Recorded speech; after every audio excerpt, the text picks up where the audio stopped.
Olá, de volta a você que não sei se tem visitado aqui o canal. Eu tenho estado ausente, peço desculpas por isso, porque preciso trazer mais conteúdo aqui no canal. Deus tem me dado muita coisa interessante para falar. Eu é que não tenho arranjado tempo para fazer isso e tenho pedido perdão a Ele todo o tempo por não estar dando conta de colocar adiante aquilo que Ele tem me dito para falar. Mas para não perder mais uma oportunidade, eu quero falar de uma coisa que eu achei que seria interessante, que poderia ser edificante para a vida de muita gente. Inclusive para mim, tem sido. Esses dias, eu lembrei de um vídeo que eu assisti há muito tempo atrás, que eu achei bem engraçado. Confesso que já dei boas risadas com esse vídeo. Já me diverti bastante olhando esse vídeo, vendo aquilo que prepararam. Aquilo que foi uma pegadinha bem humorada, que trouxe realmente uns momentos bem interessantes na nossa tela. E eu lembrei desse vídeo esses dias agora porque, de repente, tomando banho, isso me trouxe a memória desse vídeo. E eu vi o como que isso tem semelhança com a nossa vida espiritual. Eu vou colocar o vídeo para vocês verem agora do que eu estou falando, para entenderem justamente onde eu quero chegar. Veja o vídeo, eu vou colocar para você olhar rapidamente um trecho bem curtinho.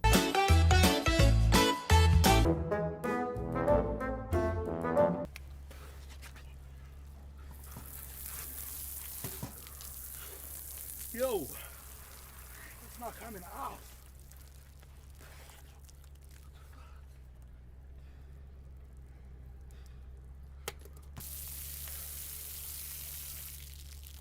Oh my god. What kind of shampoo is this, yo?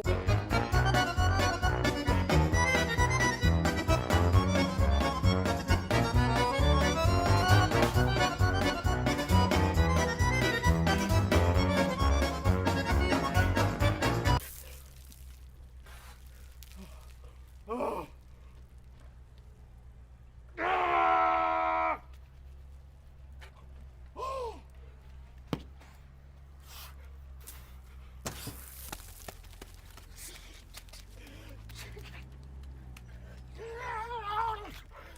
Ah! No! Oh no! What the? What the? What the?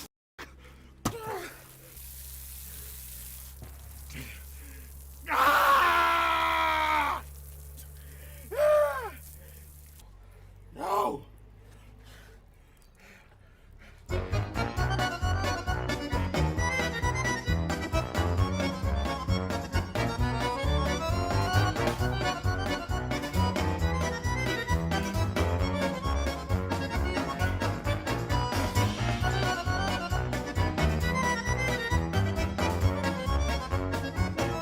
Pois é, como você viu, é uma pegadinha, tá? É um prank, como os americanos chamam, que fizeram em algum ambiente de praia, das pessoas chegarem lá para tirar um pouquinho da areia, refrescar um pouco, tirar um pouquinho do suor.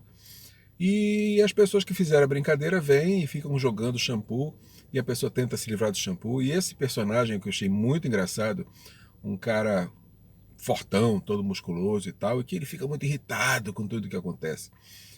Isso me mostrou muito claramente uma coisa que é realidade na nossa vida espiritual, o tempo todo. Que é o quê?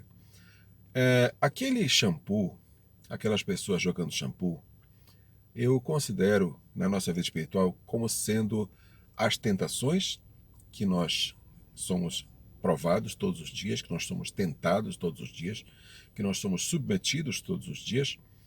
Aqueles personagens que estão jogando shampoo é como se fossem os nossos inimigos espirituais, começando pelo próprio Satã, Satanás, Lúcifer, seja pelo nome que você queira chamar, mas o nosso inimigo maior espiritual. Não que eu queira chamar que aqueles rapazes lá do vídeo sejam isso, tá? Só estou colocando como figura, figurativamente, tá? Não estou chamando aqueles rapazes disso. Não estou dizendo que eles tenham feito isso, aquele vídeo, influenciado ou inspirado por alguma entidade demoníaca. Nada disso, tá? Por favor, tire do seu pensamento qualquer ideia como essa. É somente uma figura, é uma representação. Então, aquelas pessoas é como se fossem essas entidades espirituais do mal, tentando nos tirar do nosso prumo, tentando nos tirar da nossa meta. A água do chuveiro é como se fosse a água do Espírito Santo, a água da palavra de Deus, o rio de água viva que flui na nossa vida, que nos liberta, que nos livra de todo mal, que nos lava de todo pecado. Então, as figuras que eu vejo bem interessantes são essas. Tá? O shampoo que é colocado contra a vontade da pessoa, como sendo tentações, provações, tropeços na nossa vida, colocados às vezes por um ente externo. Neste caso, havia aqueles rapazes que ficavam lá por trás da parede jogando shampoo, entidades externas, pessoas externas a quem estava tentando se banhar. E muitas vezes isso vem sobre nós por nossa própria culpa, trazida pela nossa própria carne, pela nossa própria natureza pecaminosa. Mas são as tentações, são as provações que a gente passa a cada dia e que nos levam a tropeçar, a cair, nos afastar da presença de Deus. E a água que a pessoa tão assim vorazmente tenta se lavar, tenta se banhar, tenta tirar aquele excesso daquele shampoo, seriam aqueles momentos que a gente passa buscando a comunhão de Deus, no jejum, na oração, na leitura da palavra, na busca da intimidade com Deus, tentando lavar o nosso espírito, lavar o nosso ser, lavar a nossa existência do pecado, para que nós pudéssemos escapar do juízo, escapar das penalidades, escapar da colheita do fruto amargo do pecado. A gente fica buscando essa água com frequência. Por exemplo, eu tenho muito claro para mim que quando a Bíblia diz que Davi foi um homem segundo o coração de Deus, a Bíblia não quer dizer que Davi não pecou. Pelo contrário, você conhece a história de Davi.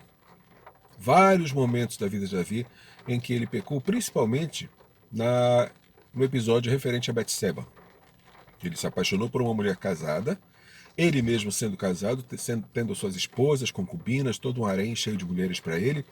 E ele foi atrás de uma mulher casada, não satisfeito com isso, tentou enganar o marido dela e finalmente matou o marido dela. Então mostra claramente que Davi era um homem sujeito a pecados e paixões e transgressões, tanto quanto nós somos. E a Bíblia chama Davi de um homem segundo o coração de Deus. Por quê? Porque Davi era perfeito, não pecava? Não. Ele era imperfeito, ele pecava. Ele fez coisas erradas na vida dele.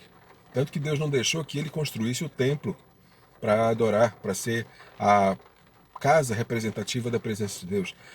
Deus disse, não, teu filho, Salomão, pode construir uma casa para mim. Tu não. As tuas mãos estão manchadas de sangue. As mãos de Davi estavam manchadas de sangue. Davi era um guerreiro, ele ia para a guerra, ele matava pessoas. Mas ainda assim, a Bíblia chama Davi de homem segundo o coração de Deus. Por que isso? Porque Davi tinha atitudes, tinha ações perfeitas? Não. O detalhe que diferenciava Davi eram as reações e não as ações. Nas ações ele pecou muitas vezes, ele errou muitas vezes, mas nas reações ele agradava o coração de Deus.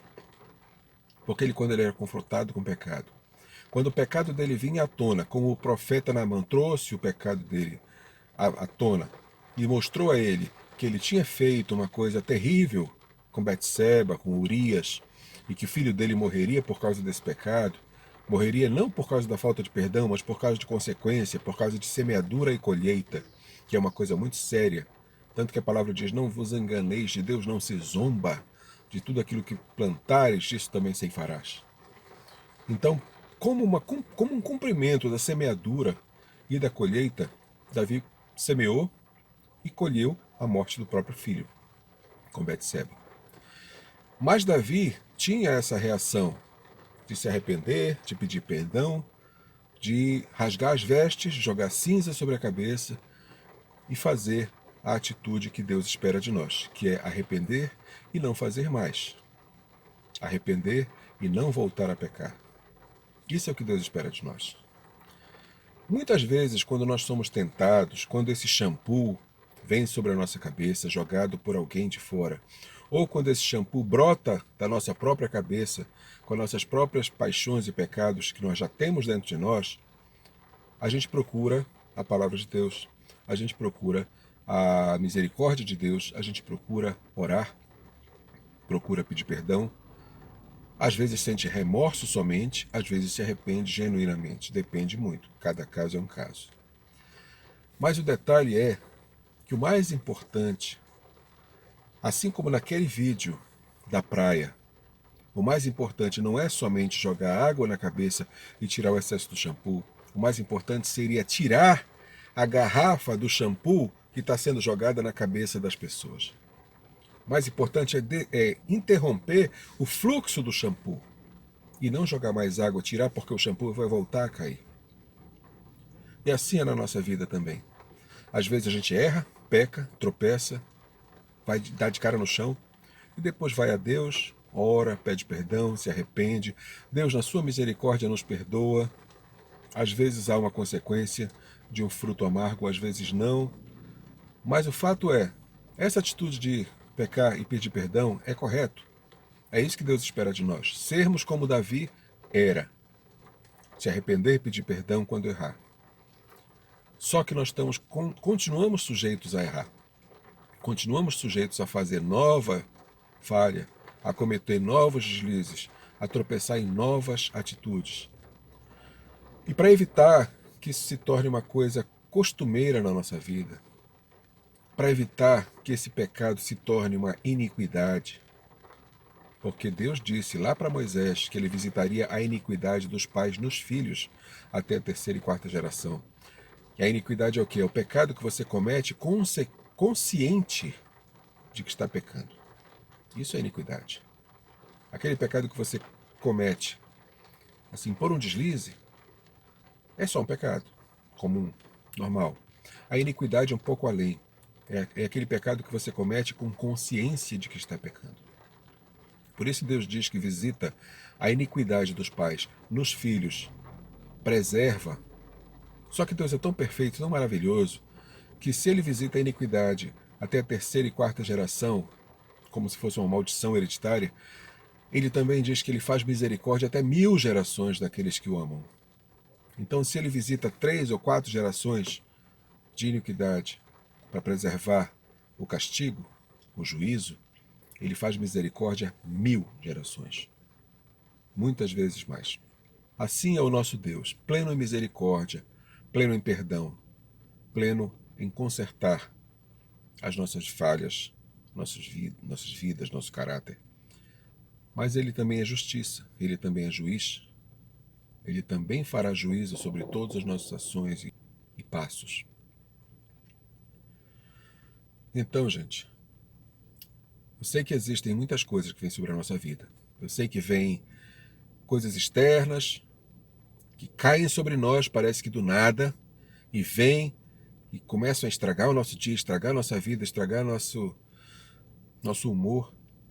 Eu sei que tem aquelas coisas que vão surgindo na nossa cabeça, às vezes a gente não sabe nem de onde vem aquele pensamento, aquela intenção, aquela vontade, que a gente sabe que é errado, mas a vontade aparece, a gente sabe que não é bom, mas a intenção vem, a gente sabe que não edifica, mas mesmo assim aquele ímpeto aparece, e muitas vezes é de dentro de nós, às vezes é externo, às vezes é colocado em nós, mas seja como for, tem que cortar o fluxo do mal. Tem que cortar o fluxo desse mal que nos derruba. Venha ele de fora, venha ele de dentro. Tem que cortar o fluxo. Porque deixar que o mal continue vindo sobre nós, para depois buscar água para nos lavar, pode chegar um momento que a gente não tenha mais essa chance. Pode chegar um momento que a gente não tenha mais essa disposição. Pode chegar um momento que a gente dê um cochilo e não busque conserto. E pode ser que nesse momento seja nosso momento de encontro com o Pai, com o Criador. Seja por arrebatamento, seja por morte, seja pelo que for. Mas nós podemos estar nesse hiato entre a queda e o conserto. Isso é muito perigoso.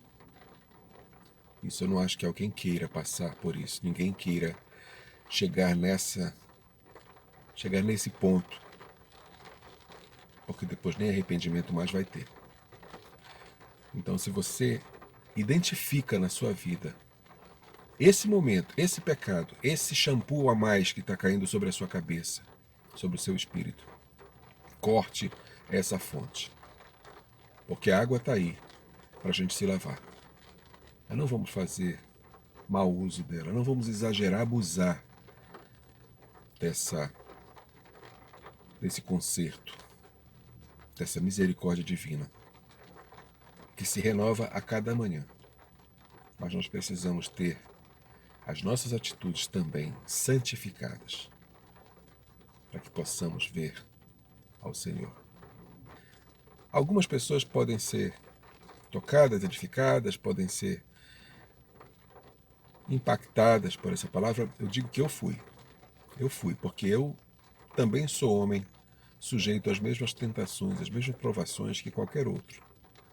E eu fui edificado por esse pensamento, por essa percepção de que não basta só a cada manhã me levantar, botar os joelhos no chão, pedir perdão, pedir que o Senhor tenha misericórdia, que perdoe, que conserte a minha vida, que acompanhe meus passos. Eu preciso também vigiar. A própria palavra diz: vigiai e orai. Note que a vigilância vem antes da oração. Vamos vigiar. Vamos vigiar. Se você sentiu algum tipo de identificação com o que foi falado aqui, faça uso da água. Bote o joelho no chão agora, ore. Busque conhecimento, sabedoria na palavra. Busque a misericórdia, porque Ele é pleno e generoso na misericórdia. Mas também busque cortar essa fonte, que faz com que seja necessário buscar a misericórdia. Porque é muito melhor viver na graça do que na misericórdia. É melhor obedecer do que sacrificar. Isso é o que diz a palavra de Deus. Ele é nosso paizinho querido. E Ele quer pegar cada um de nós no colo, levar para Nova Jerusalém, para o lado dele, para a gente poder ter uma vida inteira eterna, uma vida inteira na eternidade, de paz, de graça, de alegria ao lado dele. É isso que ele espera, é isso que eu espero. Amém? Nos vemos na próxima oportunidade. Continue por aqui e eu espero, sinceramente eu espero, continuar edificando ou edificar as vidas que estiverem aqui acompanhando o que a gente fala nesse canal. Valeu? Grande abraço, Deus abençoe, guarde, faça misericórdia de ti, estenda sobre ti o seu rosto e te dê a paz. Shalom.